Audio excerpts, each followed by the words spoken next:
The night my son unveiled his new bakery sign, he handed me a folded apron like it was a gift, in front of 40 guests and a local news camera, and I knew before he said a single word that I was being retired from my own life. I'm Renee Okonkwo, 54 years old, and until that night I would have told you I knew exactly where I stood in my own family. We were standing under string lights in the side lot of Ruth's Table, the bakery my mother built in 1998, with a second mortgage and a stand mixer she paid off in installments.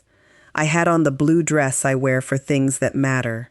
Malcolm had on the gray suit he wears for things he wants to matter more than they do. Somewhere behind him, under a sheet of butcher paper, was a new sign, and I still didn't know it yet, but by the time that paper came down, my mother's name would be gone from the fronts of the building she died believing would outlast all of us. I held a small paper cup of sparkling cider, and I watched my son clear his throat at the microphone, and something in my chest went quiet and still, the way it does right before a wave breaks, because some part of me already knew what that particular smile of his meant. I had seen it before, on report cards he didn't earn, and apologies he didn't mean. I just hadn't seen it aimed at 20 years of my mother's flour-dusted mornings. Not yet. If you've ever built something with your own hands and then had to stand in a crowd and clap while somebody else took the bow for it, do me a favor and tell me where you're watching this from tonight. I have a feeling I'm not the only one in this particular room, even if we're all sitting in different houses. Now let me back up, because you need to understand exactly what was being unveiled that night and exactly what nobody in that parking lot had bothered to check. Ruth's Table sits on a corner lot in Greensboro, North Carolina, across from a laundromat and a barber shop that's been there longer than I have. My mother, Ruth, opened it the year I turned 26, using a business loan she qualified for on her own, in her own name, because my father had left when I was 9, and Ruth did not believe in waiting for anyone's permission twice in one lifetime. I worked the counter on weekends through my 20s. I learned her sourdough starter by watching her hands, not a recipe card, because she never wrote the recipe card down. When she died, 11 years ago now, the business came to me the plain, unglamorous way most things come to the oldest daughter, quietly, on paper, in a lawyer's office with beige carpet, with nobody there to see it happen but me and a notary who kept sneezing. I kept the name, I kept the ovens, I kept her photograph by the register, the one where she's got flour on her eyebrow and she's laughing at something out of frame, and for the next 11 years, I kept the business exactly the way she'd have wanted it kept, which is to say I ran it like it belonged to everyone who walked through the door and to no one who didn't. My husband, Thomas, retired from the county 3 years ago and now spends most of his time keeping the peace, which has always been his real profession. My daughter, Ivy, lives 4 states away in Ohio with her husband, Diego, and calls on Sundays mostly. And my son, Malcolm, 31 years old, has run the day-to-day at Ruth's Table for the last 3 years, ever since I had a health scare that turned out to be nothing more than a stubborn gallbladder and 6 days in a hospital bed that apparently changed how everyone looked at me. In family photographs going back a decade, I am almost always the one holding the camera instead of standing in the frame, which I never thought much about until I started noticing it was also true of everything else. Here is the family math nobody said out loud, but everybody understood. Malcolm was the one behind the counter every morning. Malcolm was the one who could tell you the wholesale price of butter without checking. Malcolm was, in every visible way, the face of the place, and his wife, Ashley, an accountant by training, started coming in on Tuesdays to help with the books, which felt like a kindness at the time. She'd left a mid-size accounting firm the year before, restless, looking for something that felt more like hers, and Ruth's Table, ironically enough, became that thing for her long before it ever became legally anyone's but mine. I want to be fair here. For 3 years, it mostly was. What none of them thought about, because why would they, was a framed piece of paper hanging behind the register, yellowed at the corners, that almost nobody actually reads anymore. It's the original 1998 business license. 2 names on it, Ruth Bennett. And underneath hers, added 11 years ago, in a different ink, Renee Okonkwo, sole proprietor. Not Malcolm's name, not Ashley's, just mine, next to my mother's, exactly where it had been the whole time, gathering dust while everyone built newer, louder stories on top of it. There is a particular kind of labor nobody photographs. 6 mornings a week for 11 years.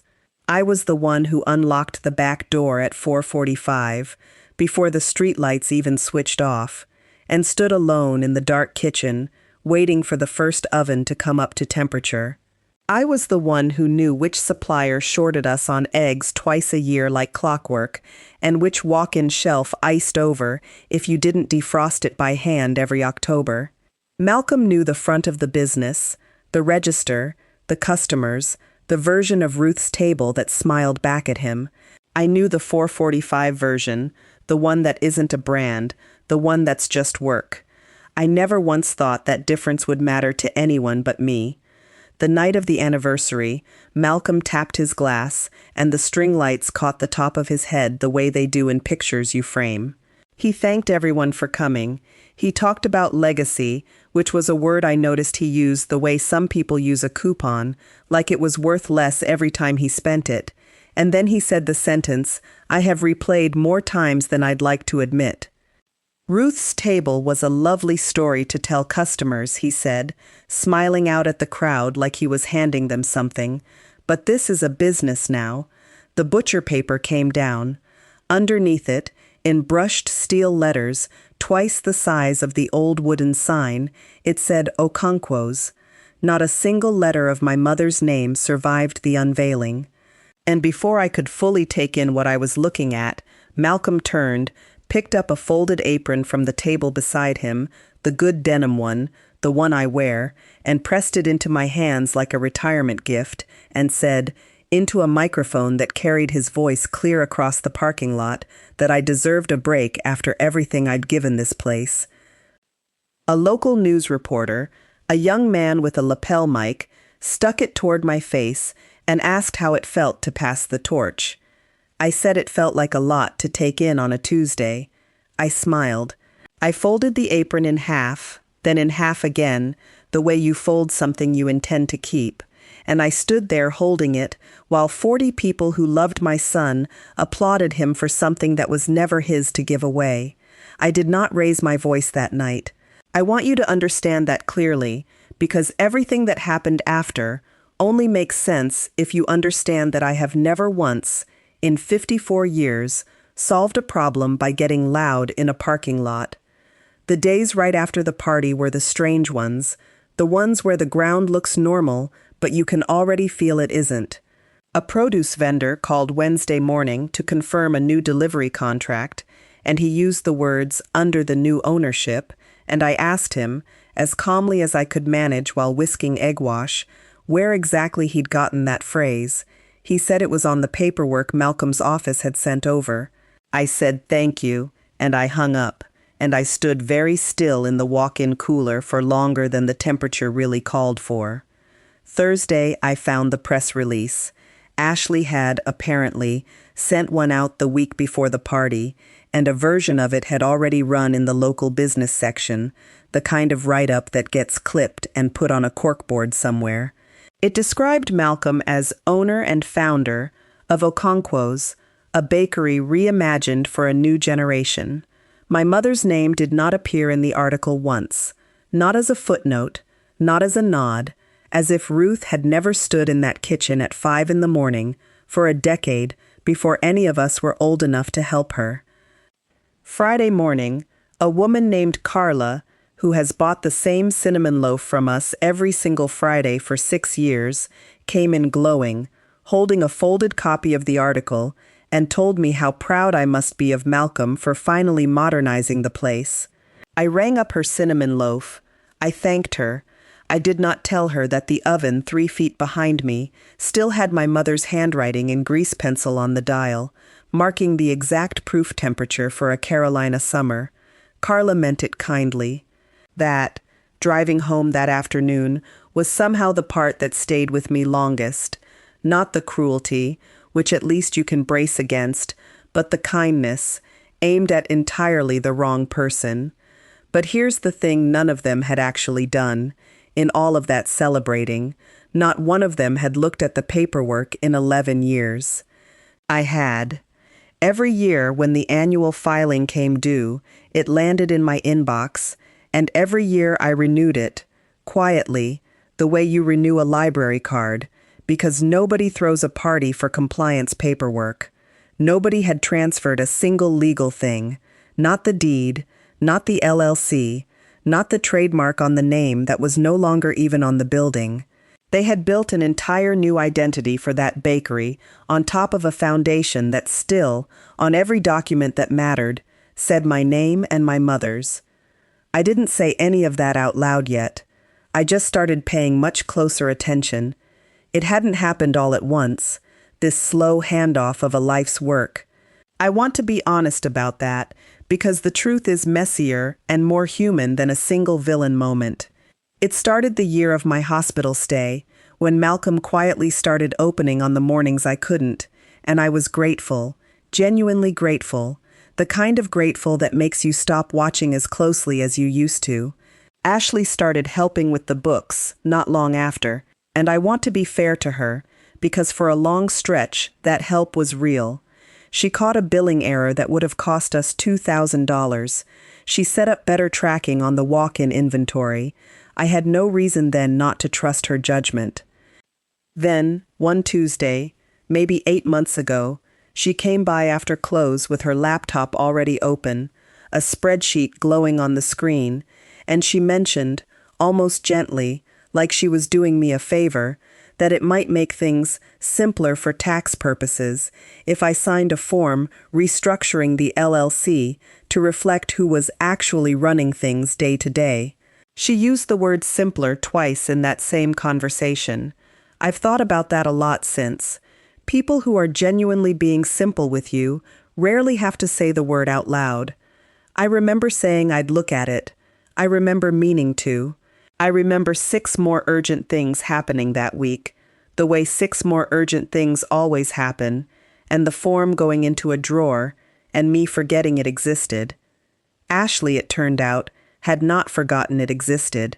2 nights after the anniversary party, sorting through a shared email folder looking for a supplier invoice, I found a loan application draft, dated 3 weeks before the unveiling, submitted to Union Trust for $180,000 in equipment expansion financing, earmarked for a second location 3 miles away on Battleground Avenue that I had never once discussed, let alone approved. Under principal owner, it listed Malcolm Okonkwo, 100%. Attached to it, a document titled Ownership Restructuring, draft, unsigned, but formatted exactly like something meant to be filed, sitting in a folder labeled, with what I can only assume was no irony intended, New Chapter Admin.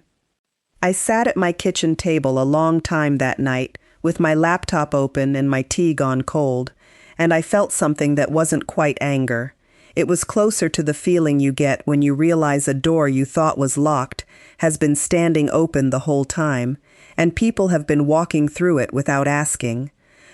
I tried to raise it gently. That's the only way I know how to raise anything. I waited for a quiet Sunday, and I asked Malcolm, over coffee at my own kitchen table, why the bank thought he was the sole owner of a business that legally still belonged to me. He didn't even look up from his phone at first. "It's just marketing, Mom," he said. "Don't make this into a whole thing. Everybody knows what I meant." I said the bank didn't sound like it thought it was marketing. I said the word meant doesn't usually show up on a loan application. Thomas, God love him, chose that exact moment to refill everyone's coffee and suggest, gently, that Malcolm had worked so hard and that maybe this wasn't the hill, and didn't I want to just let him have this one?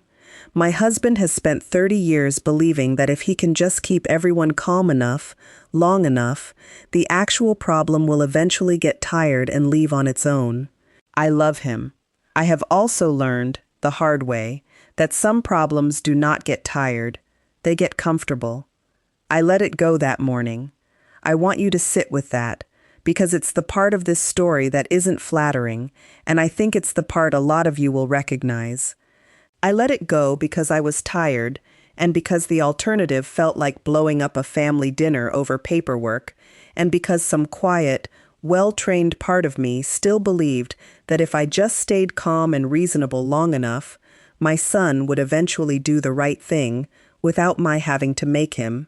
2 weeks after that conversation, Ashley showed up at the bakery on a Tuesday with a manila folder and a bright, efficient smile and told me she'd drafted the official transfer paperwork just to make everything clean going forward, and did I have 10 minutes to sign while she was there.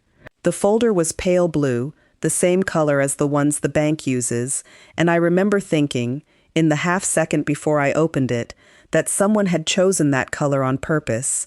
Ashley talked while I read, pleasant and steady, walking me through clauses I only half absorbed, in the particular hum of someone who has rehearsed being reasonable. I want to be truthful with you about how close that morning came to going a completely different direction. I had the pen in my hand, and Ashley was already sliding a sticky arrow tab onto the signature line, and somewhere in the kitchen a timer went off for a batch of croissants, and I used it as an excuse to step away, and I never came back to sign. I wish I could tell you it was some flash of clarity that stopped me. Honestly, it was croissants. Sometimes the universe doesn't send you a sign, it sends you butter and yeast at exactly the right moment. 3 weeks after the anniversary party, the local news segment finally aired, the one they'd filmed that night, and it was worse than I expected. 6 minutes, prime slot, and the anchor called Malcolm, the visionary who reinvented his mother's quiet little bakery into a modern local brand. My mother's name, again, nowhere. I watched it standing in my own kitchen with the volume too loud, and Ivy called 40 minutes later from Ohio, having seen it shared in a community Facebook group, her voice tight in that particular way it gets when she's trying to sound fine. "Did you know they were going to do that?" she asked. The sign, I mean. Grandma's name. I told her I hadn't known. Not really. Not until the paper came down. There was a long pause on the line, the kind where you can hear somebody deciding how much of a fight they want to have from 4 states away. "Do you want me to call him?" she finally asked, and I could hear Diego in the background asking her something, the ordinary sound of her actual life, going on 4 states from mine. I told her not yet. I told her this one I needed to carry myself first, and that I'd tell her the moment there was anything real to tell. Ivy has always loved her brother in the uncomplicated way you love someone you don't have to see the daily cost of. She was hurt. She was also, I could tell, already halfway to talking herself into it being a misunderstanding, because that's easier to carry from Ohio than the truth is. That night, after the bakery closed, I sat alone in the dark kitchen for a long time, on the same stool I used to sit on as a girl watching my mother work. The new steel letters were catching the streetlight outside, throwing long, cold shadows across the floor where the old wooden sign used to throw warm ones. I will tell you honestly, that was the lowest point. Not the apron, not the news segment, just me, alone, at 11 at night, wondering if I had the energy left to be right about something that would cost this much to prove. I thought about calling Ivy just to hear a voice that wasn't tired of this conversation yet, and then I didn't, because I didn't want to hand her my exhaustion on top of her own confusion. Silence, I was starting to understand, has a way of turning into consent if you leave it out overnight. I thought about just letting it all stand, letting the sign say what it said, letting the story be Malcolm's story. I was tired in a way that had nothing to do with the hour. My friend Pearl Dunmore has known me since we were 19 years old, working the same summer job at a drugstore that doesn't exist anymore.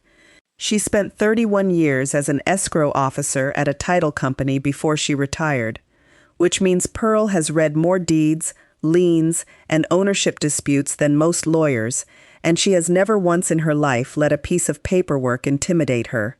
She came by 2 days after the news segment aired, with a casserole she insisted I didn't need but brought anyway. Pearl has brought a casserole to every crisis I've had since 1997, food-related or not, and I have never had the heart to tell her that most of them go straight into my freezer next to the other 4. And she noticed the framed 1998 license behind the register while I was pouring her coffee, the one everyone else had stopped seeing years ago. "Renee," she said, tapping the glass over the frame, "did you ever actually sign anything? Any of it? The restructuring, the loan paperwork, any of it?" I said no, not once. Not the sticky tab, not the drawer form, none of it. Pearl set her coffee down very deliberately, the way she used to set down a file right before she found the mistake everyone else had missed. "Then legally," she said, "as far as any bank, any trademark office, any court in this state is concerned, none of that happened. You are still the sole owner of record of Ruth's Table, LLC, doing business, apparently, as something called Okonkwo's, without a license to use that name attached to any registration but the one that's still sitting in that frame." I had known that, somewhere underneath everything. I had just let 3 weeks of exhaustion and family peacekeeping bury it. Sitting there with Pearl's coffee going cold between us, I felt that fact settle back into its proper place, solid and simple and entirely mine. I made a decision that night, and I want to tell you honestly, it did not feel like triumph. It felt like putting on shoes before a long walk. Quiet, practical, necessary. I didn't sleep much that night, but for the first time in 3 weeks, it wasn't dread keeping me awake. It was something closer to a plan. I did not call Malcolm. I did not call a family meeting. The next morning, I called Sabrina Kell, the loan officer at Union Trust, whose name I'd found on the equipment loan draft, and I introduced myself as the sole owner of Ruth's Table, LLC, and I asked her, politely, to confirm what documentation the bank had on file, authorizing anyone but me to apply for financing on the business's behalf. There was a pause on the line I recognized instantly, the sound of someone realizing a file has a hole in it. Sabrina said she'd need to escalate that internally and get back to me within the week. I thanked her. I did not raise my voice once. Then I called the county clerk's office and separately the state trademark registry, and I asked calmly what the process was for confirming that a registered business name could not be used by any entity other than its listed owner without written authorization. I wrote down every answer. I did not tell Malcolm any of this. I did not tell Thomas either, not yet, because I needed, for once, to know I could do something all the way through without someone stepping in halfway to keep the peace. I did not call to fight. I called to be accurate. It turns out accuracy, delivered calmly and in the right order, is its own kind of weapon, and nobody sees it coming because it doesn't look like one. The following Monday, the sign company that had installed the new steel letters called the bakery's main line, and Ashley picked up, and from what I understand secondhand, the caller was asking to confirm the trademark registration number listed on their work order because it didn't match anything active in the state system. That same afternoon, a produce vendor named Dwayne, who'd delivered to us every Monday and Thursday for 6 years, called me directly this time, not Malcolm, sounding nervous, and asked whether the new contracts his company had signed with Okonkwo's LLC were actually valid, because his own lawyer had flagged that no such entity appeared to exist anywhere in the state system. "I just need to know who I'm actually doing business with, Renee," he said, and I told him, plainly, that he already did. And Wednesday, 3 days after my calls, Sabrina from Union Trust called back to inform me, with careful bank-appropriate language, that the equipment expansion loan application had been placed on indefinite hold, pending clarification of ownership. None of this happened because I shouted. It happened because I stopped letting silence do the work of consent. Malcolm found out about the loan hold on a Wednesday afternoon, and by Wednesday dinner, he was standing in my kitchen with his phone in his hand and something close to panic behind his eyes, the kind of panic that comes from watching a story you built collapse in real time and not yet understanding why. Ashley was with him, quieter than I'd ever seen her. His phone kept lighting up on the counter between us, one notification after another, the sign company, a supplier, someone from the bank's business line, and every time it buzzed, I watched something in his face fall a little further, like a man watching a building he'd just finished bragging about start to lean. Thomas hovered by the stove, clearly wishing, one more time, that everyone would just calm down. "What did you do?" Malcolm asked me. Not why. What? I set down the wooden spoon I was holding. I did not raise my voice. I told him that I hadn't done anything except ask questions that had accurate answers. I told him that I was still, on every piece of paper that mattered, the sole owner of Ruth's table, and that no version of Okonkwo's had ever legally existed. I told him about the drawer where the restructuring form had sat, unsigned, for 8 months. I told him, gently, that a business built on a name nobody actually owned was never going to survive its first real audit, loan review, or lawsuit, and that I had simply stopped protecting him from finding that out the hard way. I was just trying to help things move faster, Ashley finally said, her voice smaller than the spreadsheet voice I was used to. It felt like a formality. Everyone already thought of it as his. I let her finish, because everyone deserves to finish a sentence, even a nervous one. But I also told her, plainly, that filing paperwork listing someone as sole owner of an LLC he doesn't own, attached to a real bank loan application, is not a shortcut. It's a serious problem, and one she was lucky had been caught by a family member and not a bank's fraud department. Malcolm didn't yell. To his credit, once the shock passed, he went quiet, in a way I recognized from when he was small and had finally understood he'd broken something that mattered. He sat down at the table, across from the empty chair where his grandmother used to sit on Sundays, and he asked me, in a much smaller voice than the one he'd used at the microphone 3 weeks earlier, what I wanted to do. I told him what I wanted was simple. The sign would come down, and the old sign, or one true to it, would go back up, with Ruth's name where it belonged, by the weekend. The Battleground Avenue lease, still unsigned, stayed unsigned. Any future paperwork involving the business would have my actual signature on it, obtained the actual way, by asking, in advance, like an adult asking his mother, not a company drafting documents around her. And if he wanted a real future in that bakery, a future with his name meaningfully attached to it someday, it was going to start with an honest conversation instead of a press release. I want to be honest with you about how that landed, because this isn't a story where everything gets fixed in one dinner. Malcolm apologized, and it was a real apology, but it was also an awkward one, the kind that comes out sideways from someone who has never had to give one this size before. I got caught up in how it sounded, he said, staring at the table instead of at me. The founder story. It sounded good, Mom. I didn't think hard enough about whether it was true. It wasn't a perfect thing to say. He apologized for how it sounded before he apologized for what it cost me, and I noticed the order, but it was a start, and starts are usually clumsy by definition. Ashley stopped handling the books entirely, quietly, without a formal conversation about it, which told me everything I needed to know about how much she understood what she'd almost done. Ivy called a few days later, still working through her own guilt about not asking harder questions from 4 states away, and that particular thread, I'll be honest, is still a little frayed.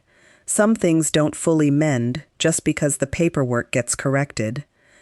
But 3 weeks after that dinner, I stood in the parking lot again, at dusk, and watched a different sign go up.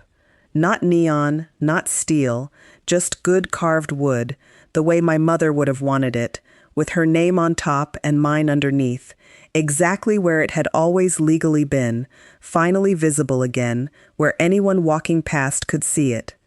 I went home that night, and I slept the whole way through. No phone checking, no replaying conversations in my head. It was the first full night's sleep I'd had in a month. I used to think that being useful to my family and being seen by my family were the same thing. They are not. I confused the two for so long that I nearly missed the moment they finally split apart in front of me, right there in a parking lot, under string lights I had personally hung every year for 20 years. You can spend 20 years holding something up so quietly that everyone forgets there's a person underneath doing the holding, and one day someone hands you an apron and calls it a gift, and you realize the quiet was never gratitude. It was just convenience wearing gratitude's clothes. So let me say this plainly, in case you're the one standing in a parking lot tonight, holding something folded in your hands that somebody else is calling a kindness. Your name on something you built is not sentimental, it is factual, and no press release gets to override a fact. Your patience with people you love is not the same as permission for them to rewrite you out of your own story, and being the quiet one in the family was never proof that you didn't matter. It was only ever proof that nobody had bothered to read the paperwork. Your years are not a rough draft someone else gets to publish under their own name. My mother used to say, a good bakery only needs two things to survive, a steady hand, and someone willing to show up before the sun does. She never once mentioned needing anyone's permission. I think, in the end, that was the whole lesson folded into that apron, long before either of us understood it. I didn't destroy my son's dream that night in my kitchen. I just stopped letting it be built on top of a lie about who I was. What he chooses to build now, honestly, with his name earned instead of borrowed, is still entirely up to him. Comment below, honestly, if you built something with your own hands and someone you loved tried to quietly rewrite the story of who it belonged to, would you have corrected the record as calmly as I did, or would you have wanted the whole room to hear every single detail? I still go back and forth on that some nights, and I'd really like to know where you land. Whatever you're feeling right now, you're allowed to feel it. This story is fictional, written for reflection and entertainment, but I think the lesson underneath it is real enough for anyone holding up more than their family has ever noticed. Quiet is not the same as invisible, and the paperwork, when you finally read it, usually says you were right all along.